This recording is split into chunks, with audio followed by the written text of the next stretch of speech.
As Connie introduced me a little bit earlier, my name is Melissa McAlister. I'm a customer success executive at Steel. I've been working with Steel for 5 years, and just this morning, we all took a group picture this morning, and I looked around and I was like, when did we get so many employees? So we have grown a lot over the past 5 years. So I'm excited to see some returning faces and some new faces, and excited to get to be up here with you guys today. This life event session is not by any means going to go through like step by step how to process every single life event that we have. This is more of a general overview on life events in general. So wanted to let you guys know, as you continue to work with your dedicated customer success manager, they will probably at some point say, this is a rules-based system. So I have 2 really small kids at home, and my toddler, he'll be 3 at the end of August. He does not follow the rules. As any toddler, they don't follow rules. So we have rules. I was thinking about our bedtime routine last night, and it's, we put on jammies, and then we brush your teeth, and then we read a story, and then it's time to go to bed. So in that order, and if we set up your system, the system is going to do all of those things as we tell it to in that order, unlike a toddler. So if there are any exceptions to the rule, humans have exceptions all the time. Well, this scenario should work this way, except for in this scenario, because they negotiated their offer for their benefits to start immediately instead of first of the month following 60 days, or whatever the case may be. That would be an exception to the rule. So you'll get to know your CSM really well. Any of those exceptions to the rules that you have, you may need to talk to your CSM about how to navigate how you would process that in the system. We can alter the rules a little bit, but not completely. So if you have a scenario where you have a certain group of employees who are going to pay a different rate, or have a different eligibility period, or offered $100,000 of life insurance instead of $50,000 in life insurance, we need to separate them out by creating a new job class. So everybody in the system is in a job class, and that class determines what they're eligible for and what they pay. And generally their payroll deductions too. So if you have people in the same job class, they need to be eligible for the same things. They need to pay the same rate for those benefits, and then the payroll deduction code would be the same for that as well. If they're different, or if they're paid on a different pay cycle, we'll have to set up a new job class and work with your CSM on that as well. So, humans have some exceptions, and usually the only time of the year that employees can make changes to their benefits is during open enrollment or as a new hire, when they're newly eligible. But again, humans have exceptions, so we have things that happen in our lives that allow us to make changes to what we've elected for our benefits. So if we get married or divorce, or have a new child come into our family, whether that's birth or adoption, we need to be able to open up the system to make those changes for that employee and for that family. So loss of gainer coverage would be another example of this one. So employees can make changes to their benefits. These would be what we consider a HIPAA qualifying event. These are the ones that usually people think about when they think about life events, marriage, divorce, whatever. But that's not all the life events that exist in the system. We also have a job class change, and a job class change could be somebody going from part-time to full-time. So again, Jennifer Daniel was talking about the gig economy, and now they have contract workers. So do you have contract workers who are becoming full-time employees? Are you going to be offering benefits to them? Are you tracking hours just for those employees before you have to offer benefits to them? What does that look like? We can manage all of that in your system through hours tracking and ACA reporting and lookbacks and all that kind of stuff. So if you have that scenario, make sure to let your CSM know, and we can help you out with that. There are also different classifications. They may be offered the same benefits, and they may be paying the same amount per month. But what if they have a pay group change? What if they go from being paid 18 times a year, having 18 deductions a year, to 24 deductions a year? So that's another change in the system where we're going to have to recalculate that per pay benefit. Because again, what we also do is we send you payroll change files on a regular basis as well. For a lot of our customers, we do that. So if you were an 18 pay employee and you're paying $100 per pay for your benefits, and then you become 24 pay, what does that do to your per pay deduction? So we need to capture that in the system. The system has to recalculate everything. We have to send that over on a new payroll files for you guys to upload into your payroll system. So that could be another life event as well. Another thing too is salary-based benefits. So do you have salary-based benefits like your long-term disability? Is it 60% of salary or 66 2/3% of your salary? Short-term disability, is that salary-based? It's also important to make sure everybody's salaries are up to date before open enrollment starts. One, so those benefits can recalculate, but two, because what if voluntary term life is dependent upon their salary? What if an employee can elect up to 5 times their salary? If they went from making $50,000 a year to $60,000 a year, now they can purchase additional life insurance on top of that. So making sure that those salaries are up to date in the system is important as well. We will also ask you when we are setting up your system, we will ask you, when does the benefit change? So does it change on the employee's birthday? So a lot of voluntary term life especially, those are age bands. So somebody from 35 to 39 pays a different rate than somebody from 40 to 44. So when my birthday is in February, do I start paying a new rate on my birthday? Do I start paying a new rate at the beginning of March? Do I start paying a new rate at the beginning of the plan year? So we have all that kind of stuff set up in your system for you to make sure that those age recalculations happen when they're supposed to happen. And we make sure that we are also compliant with your carriers as well. So that's why before we make any sort of changes in your system, especially when it has to do with self-bills and carriers and all of that, we'll probably ask you for an updated plan document as well, saying, just to make sure at time of claim, this is how the plan is supposed to work. So at time of claim, the carrier will actually pay those claims for the employee.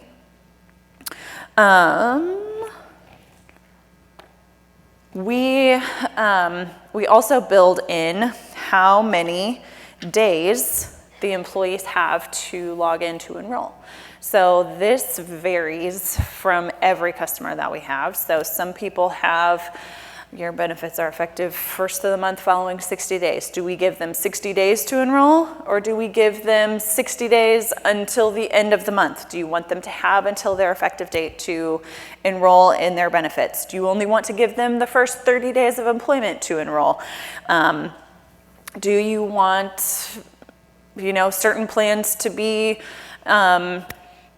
open more often, like do you have closed plans, anything like that?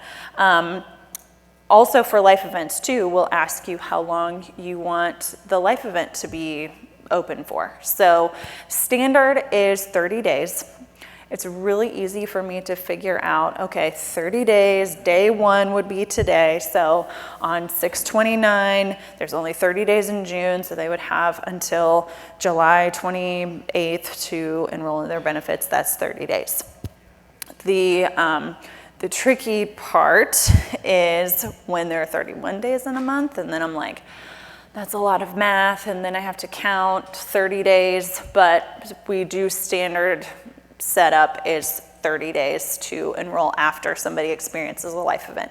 If you need more time for that, for example, if an employee is telling you, your employees are consistently telling you on day 25 or 26 that they got married. Hey, I got married, so today's the 29th. I got married on June 1st.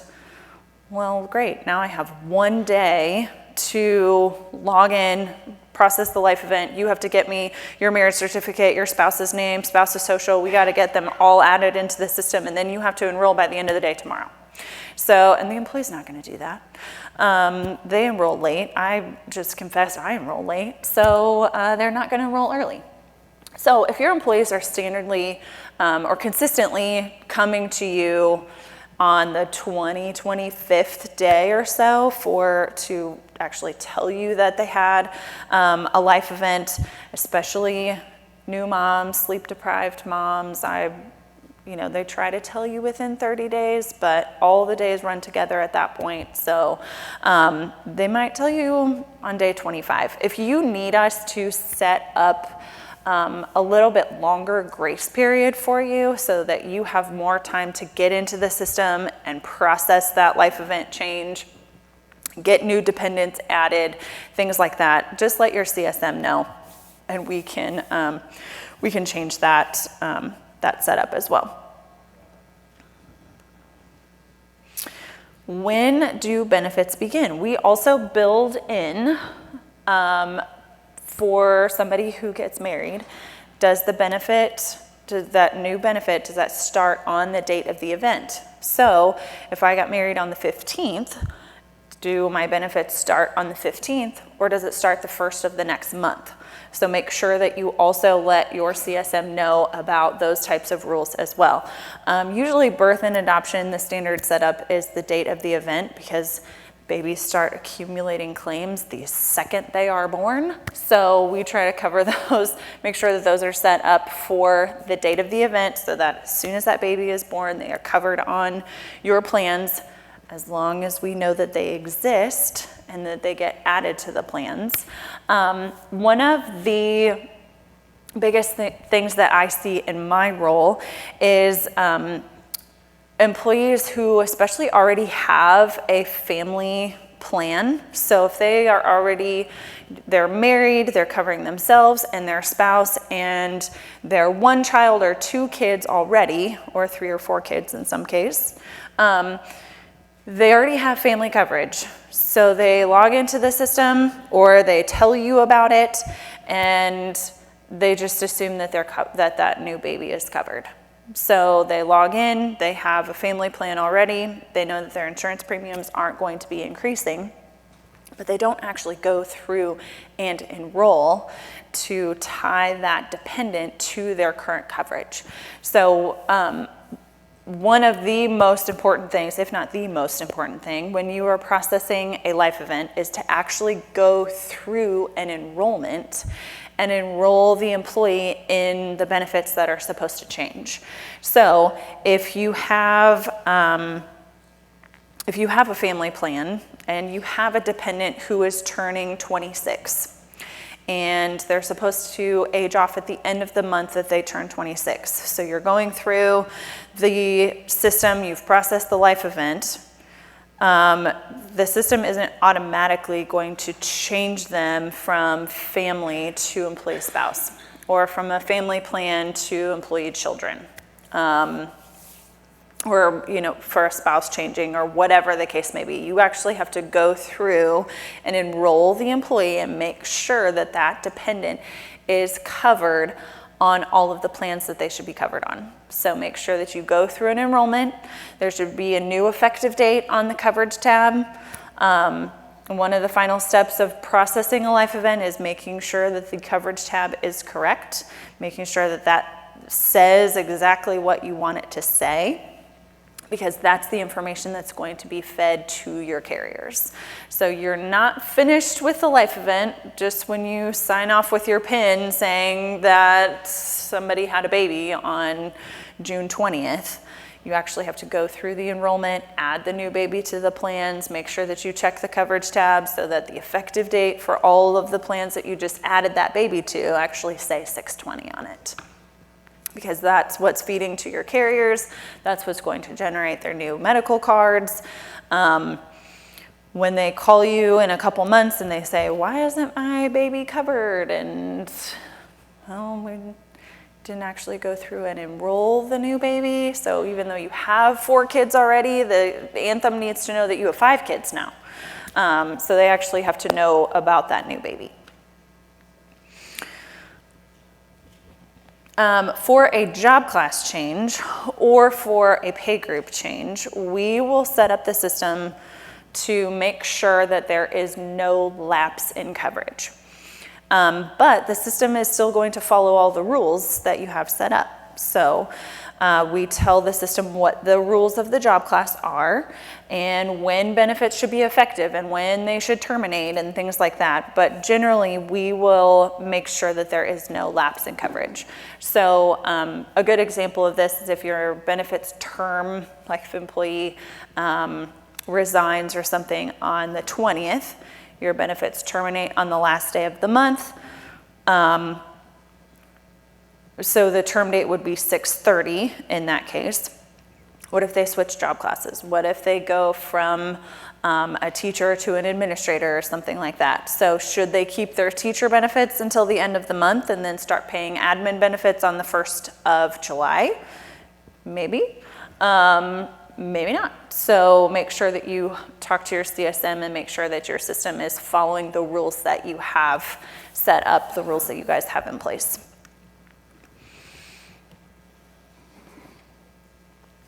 When do benefits end? So standard setup for a divorce situation or somebody passes away is that benefits terminate the date of the event. Let us know if you want that to be different. Ask your CSM about that. And then the job class, as I mentioned before, the job class will term the benefits based on the plan rules. So if your benefits are set to terminate at the end of the month, then for a job class change, they'll terminate at the end of the month, unless you need that to be different. If you need it to be date of event for whatever reason, make sure that you let your CSM know. Another thing to mention, or important point to mention, is there's always going to be those special scenarios. So we don't necessarily want to change your entire system based on one person's scenario. So if somebody, I'll just go back to the example that I used before. If somebody negotiates in their offer that their benefits start immediately, or somebody negotiates in their promotion that they want their new benefits to start immediately, is that the exception or is that the rule? So do we want to make the system work differently for this one person, or is that going to be standard going forward? So another conversation to have with your CSM about that. If it's one person who is going to, they negotiated differently than what the standard setup is, we probably don't want to change your whole system for that one person. If it's every single time this job class occurs, we probably want to get your system set up a little bit differently for that. And as you guys are working with your CSMs, which, when we first meet with you guys, we're asking for a lot of information, and it is very detailed, and we spend hours and hours and hours and hours talking about how your plans work, and it's a very long process. But this is why we ask you all of these very, very, very little, seemingly little details, but we want to make sure that your system is customized to you and works how you expect it to work. We have to set up all of these different rules to make sure that your plans are functioning accordingly. So something to consider, when should I enter the life event? And this is always a hot topic. So life events should be entered on or after the event date, because what if it doesn't happen? I have seen where people delay their retirement, or they decide that to not take the new job. So Jennifer Daniel was talking about, people leaving and coming back. Well, what if they never left in the first place? What if their contract extends through the summer and they decide that they're not going to leave for the next year, or whatever the case may be? So we have to make sure that the event is actually happening before we process it in the system. What if a new hire doesn't start? So I know that some of you have had some scenarios where somebody says, yeah, I'm going to start working for you on this day. And then that day comes and you call them like, it's your first day, where are you? Oh, I'm not going to work for you. I decided to stay with my old job. Or I decided to stay home with my kids, or whatever the case may be. So what if you have a new hire who doesn't even start? What if you've already enrolled them in benefits? What if you take your deductions a month early and you've already paid for a month's worth of basic life insurance for somebody who never even worked for you in the first place? So make sure that events are processed on or after the event date, so that we can make sure that they actually happened, they're actually going to work for you, they are actually retiring, you're not terminating the superintendent's benefits a month before he retires, things like that. I've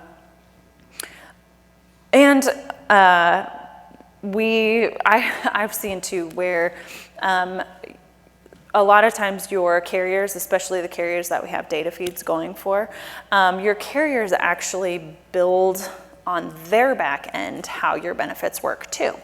So we set up the system so that if somebody resigns, benefits terminate at the end of the month. Well, your carrier may also have that built on their end as well. So sometimes if they see that term code come across for a termination date, sometimes they're not even looking at that date. Sometimes they just see the code and their system just processes it, and it should be termed on the last day of the month. So we pay close attention to that as well. So we don't want to do those in advance. What if I enter the life event late?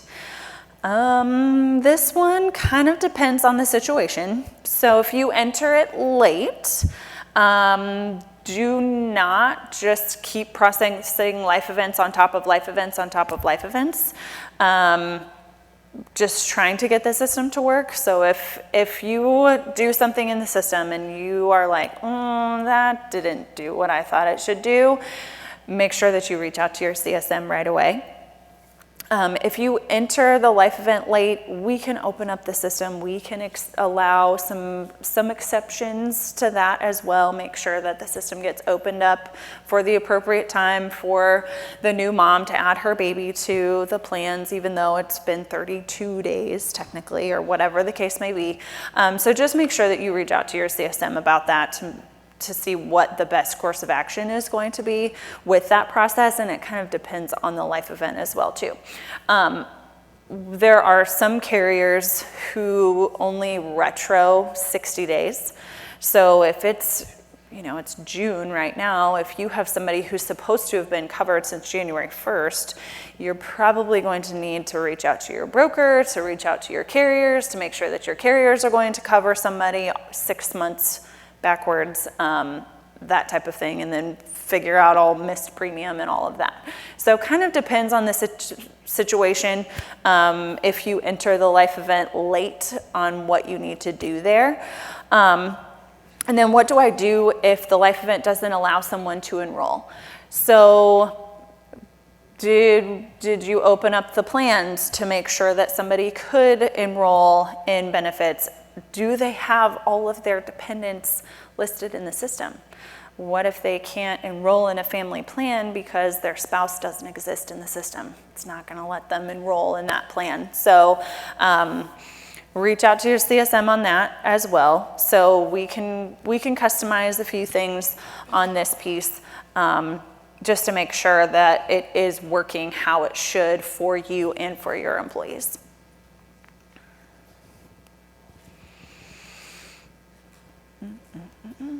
Job class change.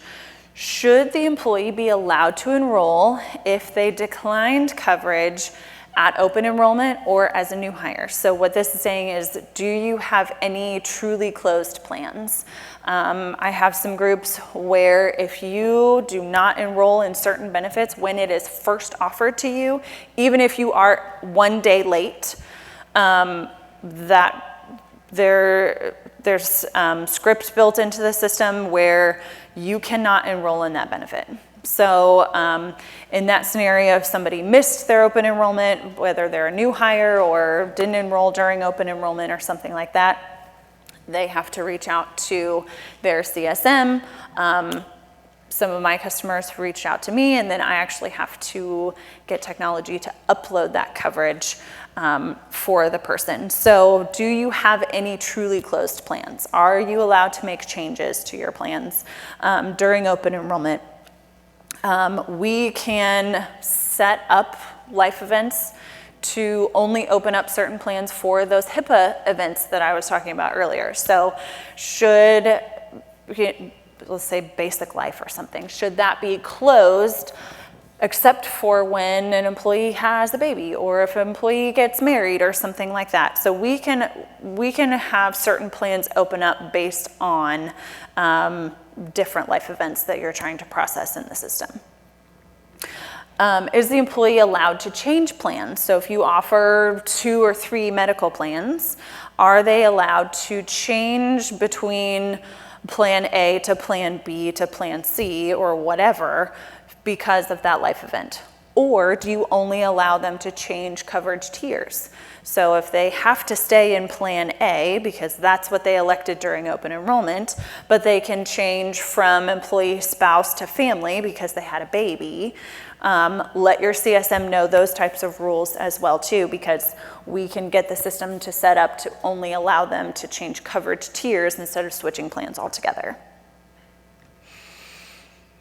And does an employee need to meet a new waiting period if they've moved from, say, part-time to full-time? So if somebody moves from a not eligible job class, maybe they're a contracted employee and then they come on full-time, or they were part-time and now they do get credit for all of those hours worked, so they don't need to meet a new waiting period for a job class change. Those are also things that we'll need to know as well. If we set up a salary-based plan to recalculate, there isn't a need for the employee to go into the system to re-enroll if we have this set up to happen when the salary change happens. So on the employment tab, you can enter in that new salary, and then you'll save it, you'll allow the system to process all of that and do its recalculations. Then if you go to the coverage tab, you should see the new recalculated benefit there as well. So without the employee actually needing to re-enroll in that plan. Also, I think I mentioned this a little bit earlier, but confirm with your carrier whether salary-based plans should update with each change in salary or only at renewal. So should they recalculate every month due to a raise? Wouldn't that be nice, getting a raise every month? But should they recalculate in March when they just recalculated in January? Should they recalculate only for open enrollment for the 1/1 plan year? We'll need to know those types of things too. So a lot of that is written in the plan documents that we get from your carriers, and we try to gather all of that information before we ask you all of these really tiny details that maybe you haven't thought about in a while. So we try to get all of that information first, but sometimes we can't find it, or it's not in there, or we only have a summary of a plan. We don't have the entire plan document, or whatever the case may be. So we may ask you those details too. Most common salary-based plans are the long-term disability plan. Sometimes basic life is salary-based as well. And then I mentioned earlier, voluntary term life, making sure that that is updated before open enrollment begins, because if they can elect 5 times salary, then we need to make sure that their salary is accurate in the system as well. Some common issues that we see, the employee's spouse has lost coverage at their employer, so they need to come on to your plan. But what if they aren't listed as a dependent in the system? Well, first, we have to marry the employee in the system. So you have to add the spouse before you can add them to any plans. The system has to know that somebody exists before they can be covered. So you would have, in this scenario, you would have to do a marriage life event, even if they've been married for 20 years. We have to do a marriage life event to add the employee to, or add the spouse to the system with their correct date of birth and social and all of that. And then we can process the loss or gain of coverage, or my spouse has changed employment status. So another important thing to note too is that life events stack on top of each other. So if you have, if you process a loss or gain of coverage for last week, say it's June 22nd, and then you realize, oh, I can't add the spouse to these plans anyway because the spouse isn't even in the system. So let me go back and let me do a marriage life event for because they got married 20 years ago. Well, now you've just closed out your loss or gain of coverage life event too. So just making sure before you process anything that all dependents are listed. This is another reason why we have employees list all of their dependents the first year that you guys come on with us, that first open enrollment that you have. We want all employees to have all of their dependents listed, because you never know what's going to happen. You never know, especially with COVID. You know, we saw people who are like, oh, I'm not covering anybody on my plans. I'm not going to add them. And then their spouse lost their job because of COVID, or whatever the case may be, or something happens and you never thought would happen. And now, oh, I need to be the one carrying insurance for my family. So we just make sure that everybody adds all of their dependents into the system during open enrollment, making sure we also go through and make sure everybody's information is correct, all that kind of thing. When should I use Enable Enrollment manually? If you've worked with me, I usually say never. So don't use this one unless you know exactly what you're doing. So some of you guys have been using the system for a while. This life event is the trump card. It is, I don't want this system to follow any of the rules. We'll call this the toddler life event. It's not following any of the rules in the system. It still will do exactly what you tell it to do, unlike a toddler, but Enable Enrollment manually, you can say how long you want to have the enrollment open for. You can open up specific plans, and you get to choose the effective date.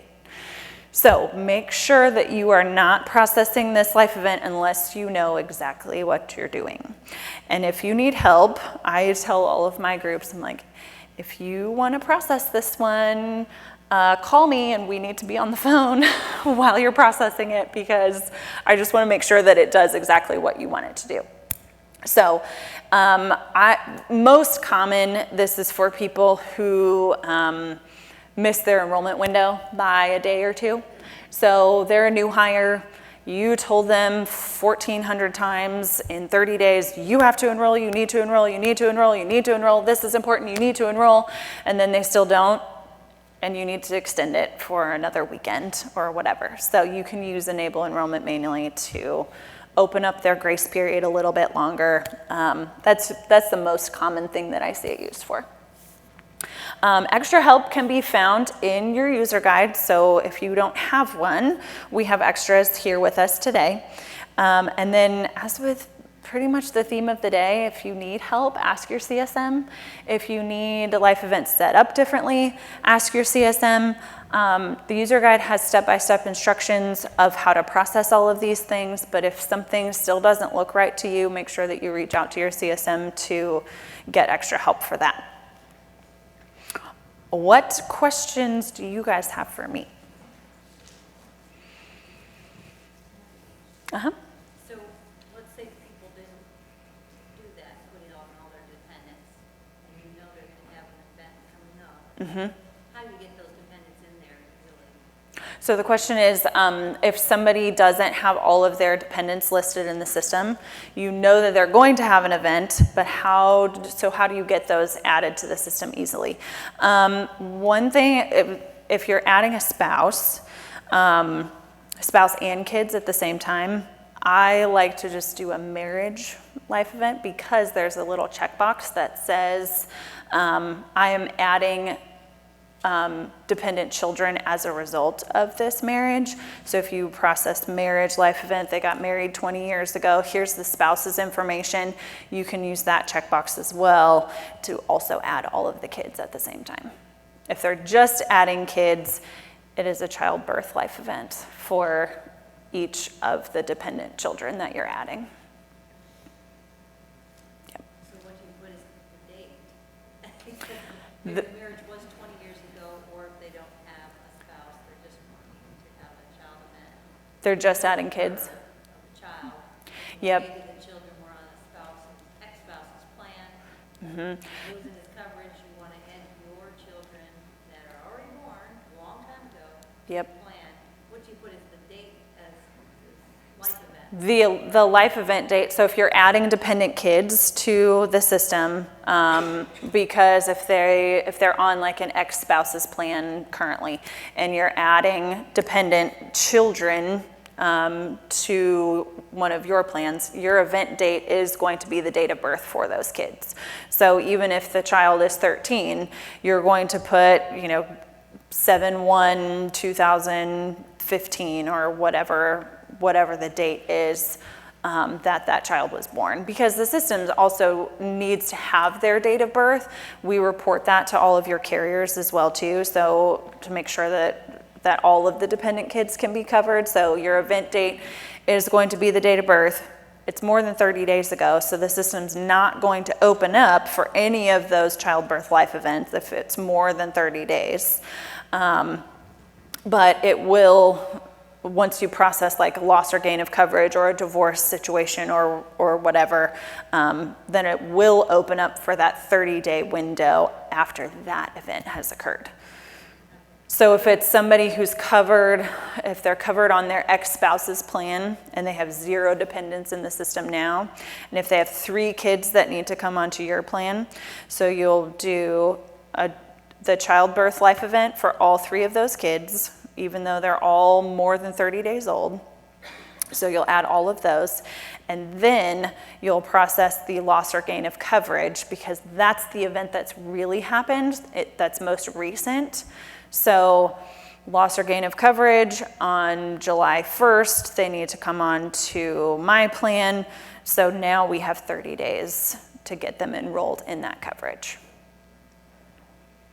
Does that answer your question? Yeah. Okay. But it's not a very good software. Like, it would be so much easier if there's a button that says, I need to add dependents, I just want to put their names in the system. But add all their names and dates and social security numbers, and then you're Yep. done. Yeah, be easier to, instead of processing the, 3 different life events and going through with your PIN and then nothing opens. You said you can't stack life events very easily, because I know that's happened to me. My rep will say, hey, did you try and do more than one life event? That's why you're not able to go any further. So if the person has 5 kids, am I going to be able to do a life event in one day for all 5? Like, Yes. you get an event, you Yes. do all 5. Yes, you can do all 5 events all at the same time. Okay. Yes. But it's when you go backwards. So it's if you were processing the I lost coverage on June 1st, and then I need to add 5 kids, it's going to go back to the 5 kids and not not open up the system for that July 1st date. Okay. So, but you can do, you can add all 5 kids all at the same time.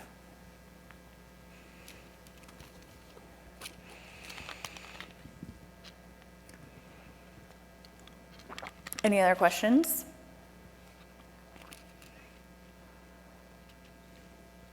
No?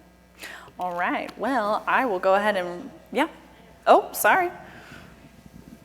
So you were talking about not adding new hires in until the day of or after. So if they're starting August 3rd, I'm entering them now and telling them you can go ahead and enroll, your benefits will start September 1st. But you're saying not to enter them now? It's, what if they don't start? Then wouldn't we just delete them or? But, right, well, you can't really delete them from the system. You would have to term them and then reach out to your CSM, and we would have to delete them completely out of the system for you. So if you have a lot of new hires starting all at the same time, so if you're gonna have 50 people starting on August 3rd, you don't wanna enter in 50 Right. people manually on August 3rd, absolutely not. So as you're hiring people over the summer, what a suggestion that I have is keep track of those new hires on a spreadsheet. We have a census template that we can send to you that has all required information on it. So social, date of birth, name, address, job class, all that kind of stuff. So if you fill that out and you will send it to your CSM like the week before, we can upload all of those new hires for you. Same with terminations. If you have a lot of terminations that are happening all at the same time, we can do an upload for those too. So in the terminations, we only need their full social security number and the term date. So we'll get those uploaded into the system for you, and all of that will happen seamlessly. And by term date, you mean their last day worked or last day of coverage? Last day of coverage. So we do have an employee who was on a leave of absence last year, said she was going to return for 22, 23. So she was activated in the system, Okay. has not signed up for her benefits, and just gave her resignation. So she is not coming back. So she was going I to come need- back and then decided not to? Yeah, so I need to reach out to the CSM to term her. Yep, well, I mean, you can put the term date as when her benefits should actually term. Well, the benefits never started because she was supposed to start 8/3. Okay. I'd have to think about that one for Okay. ACA reporting purposes, Okay. because she's probably in an eligible job class, but she's on leave for a while. We want to make sure that her term date in the system shows correctly for her 1095C. Yeah, so I think they had termed her when she went on leave because her benefits ended, and then they reactivated her as being rehired for August 3rd. Yeah, But you'd now probably she's want to use telling us she's that. not actually coming back. Yeah, you probably want to use that original term date, like when she termed the first time, Okay, as if you never reactivated her. okay. Yep. Katie? Melissa, can you share like a magic number? So when you say most employers who are doing mega hiring, they reach out to the CSMs for They reach out to their CSMs for the upload. And so is there a magic number, like when should I reach out to my CSM when I have this many employees to add? I would say like 15 or 20. You don't want to go through any keeping track. I mean, it's a ton of information that we require anyway. So do you want to keep track of it in a spreadsheet, or is it easier for you to just add it? Just click create new employee and just type all of that in. And usually the number is around 15-ish. So if you have more than 15 that you're like, I have 15 new hires that I have to enter into the system all within 5 days or whatever, you've probably been keeping track of their information over the summer as they're coming on and saying, yes, I'll start with you this fall, or whatever the case may be. And then we can just do that upload for you all at once. So probably 15. Yeah. Question about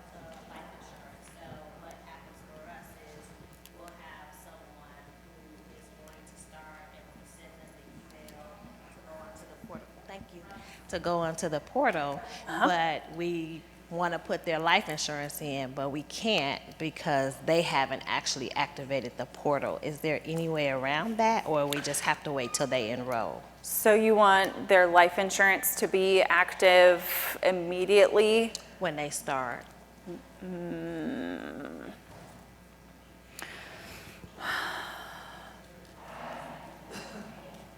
I don't know. Because we want them to go through and enroll in all of their benefits. We can have that set up as a cannot waive or an auto enroll plan, so that way they have to have it. But because of beneficiary information, we want to make sure that we collect all of those beneficiaries. So we want the employee to go through and we want them to see, oh, I have all of these benefits that are offered to me, and oh, this is great. They're paying for, X amount of life insurance for me. This is awesome. Here's who I want to be my beneficiary for that. So we still want the employee to go in and enroll. So they're not going to be complete. Their enrollment isn't going to be complete in that plan until they actually do that. But we can set it up to where they can't waive that plan. So, yep. Other questions? Yes? Melissa, I have about 53 retirees this year. Their coverage will be ending 8/31.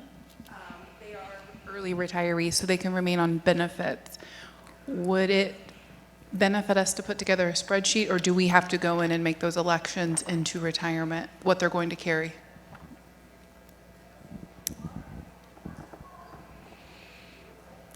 I probably do an upload for a job class change if you know exactly what they want to keep in their premium. We can just upload all that. We've met with all of them, signed documentation, we're already billing, or they've already paid out of their severance. Yeah, you can, we can do an upload for that.